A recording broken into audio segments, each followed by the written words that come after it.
क्रोध की स्वयं की सत्ता नहीं। कामा संजायते क्रोधा, क्रोधा स्मृति विभ्रमा स्मृति भ्रंशात बुद्धिनाशो बुद्धिनाशात प्रणश्यति। पहली बात ये कि आजकल अपने लोग ऐसे आचरण करते हैं जिससे हमारी क्षमता शारीरिक और बौद्धिक दोनों नष्ट हो रही है।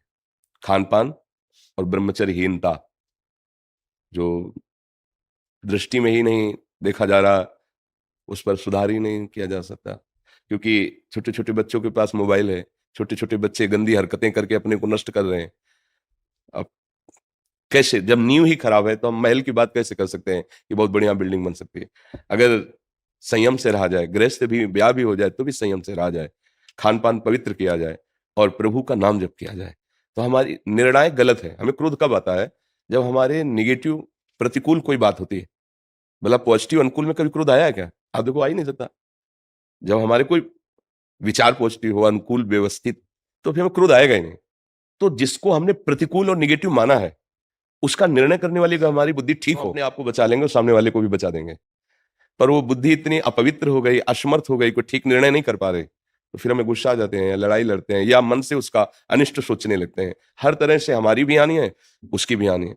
जिसने हमारे प्रति नकारात्मक चेष्टाएँ की, तो उसकी हानि होगी कि नहीं ये तो पता नहीं, पर अपनी हानि तुरंत होनी शुरू हो जाती है जब हम क्रोध करते हैं। हृदय जलने लगता है, विचार गंदे होने लगते हैं, भावना हमारी हमको जलाने लगती है। इसलिए ना तो उसके लिए ठीक है और ना अपने लिए ठीक है। तो इसको मिटाना ही हमारे लिए कर्तव्य है और ये पवित्र बुद्धि विवेक के द्वारा मिटाया जा सकता है, दूसरी कोई दवा नहीं। विवेक के द्वारा। अगर विवेक हो जाए तो बात बन जाए। विवेक होने के लिए सत्संग में विवेक प्रकट होता है, पर उसको धारण करने की भी तो क्षमता होनी चाहिए। बिन सत्संग विवेक ना हुई, सत्संग से विवेक होगा। पर वो विवेक धारण तभी होगा जब बुद्धि पवित्र हो। बुद्धि पवित्र तभी होगी जब आहार पवित्र हो, संग पवित्र हो, आचरण पवित्र हो, विचार तभी हमारे पवित्र होंगे ना। अब हम कैसे बताएं?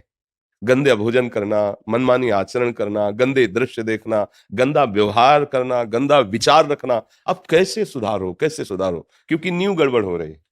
अपने जितनी भी नई पीढ़ी है, वो गंदे नशों में जा रही है, गंदे आचरणों में जा रही है, गंदे व्यवहारों में जा रही है। वो ब्रह्मचर्य को कुछ समझ ही नहीं रहे हैं। उसको एक खिलवाड़ समझ रहे हैं, मनोरंजन समझ रहे हैं। क्षमता अध्यात्म की तब आवे ना, जब थोड़ा संयम होना।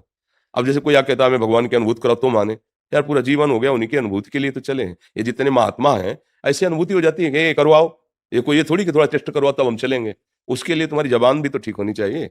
जैसे किसी को वो पीत जो अंदर बनता है बढ़ जाए, पित्त, और उसको मिश्री खाओ तो कड़वी लगेगी, क्योंकि उसकी जबान खराब है।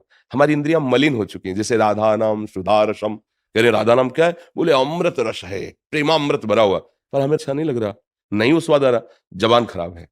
हमारी रसेंद्री खराब हो चुकी है, हमारी वाकेंद्री दूषित हो चुकी है। राधा बोलते ही एक अलौकिकता है कि हृदय में एकदम रोमांच होने ज्यादा, तो फिर अश्रु गिरने लगे, विवस्ता प्रेम विवस्ता आ जाएगी। जब भरत जी चित्रकूट जा रहे हैं और श्या राम करके लंबी सांस लेते हैं, पूरा चित्रकूट प्रेममय हो जाता है।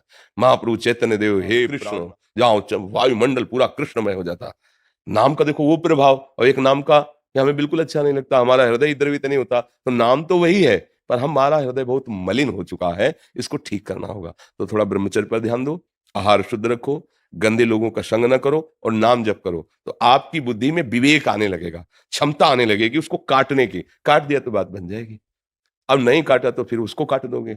लड़ाई झगड़ा गाली गुप्ता ये सब यही तो हो रहा है। संसार नाक में गुस्सा रखा है, नाक में जरा सा छू गया तो पीट देगा, वो गाली दे देगा। ये नहीं समझ रहा भीड़ है, धक्का लगा होगा, जिससे छुआ है वो भी असमर्थ है। भीड़ में उसको धक्का लगे, उससे हमारे द्वारा लगे, कोई बात नहीं। अगर लग भी जाए अपने, कोई बात नहीं, कोई बात नहीं, आप आराम से। तब लगेगा कि हाँ मनुष्यता है इसमें। तो अपने को आगे बढ़ना है तो आहार ठीक करो, कोई ऐसे गंदे पदार्थ नशे वाले मत लो। अब जैसे शराब पी ले, फिर सोचे क्रोध ना आवे।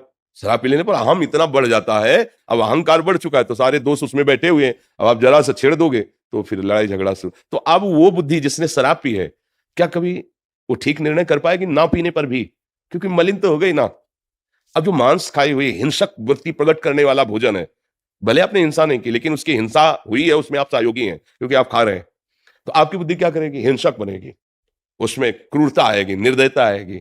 आप गंदे आचरण कर रहे हैं, व्यभिचार आदि दोष, आपकी बुद्धि एकदम घृणित मलिन हो जाएगी। अब उस बुद्धि में विवेक उत्पन्न हो, निर्णय करने लायक बने, तो बड़ा असंभव सा दिखाई देता है आज के वायुमंडल में, वातावरण में। पर आप अहोभाग्य है, धन्य भाग्य है आपका कि आप इस अवस्था में भी अपनी बुद्धि को क्रोध रहित करना चाहते हैं। तो नाम जप करो, अच्छा आहार करो, और जब कभी कोई क्रोध दिलाने वाली बात आवे तो निश्चित समझो आपके किसी पाप का नाश करने के लिए वो भगवान लीला रचे, चुपचाप बचा के निकल जाओ, अपने को भी और सामने वाले को भी।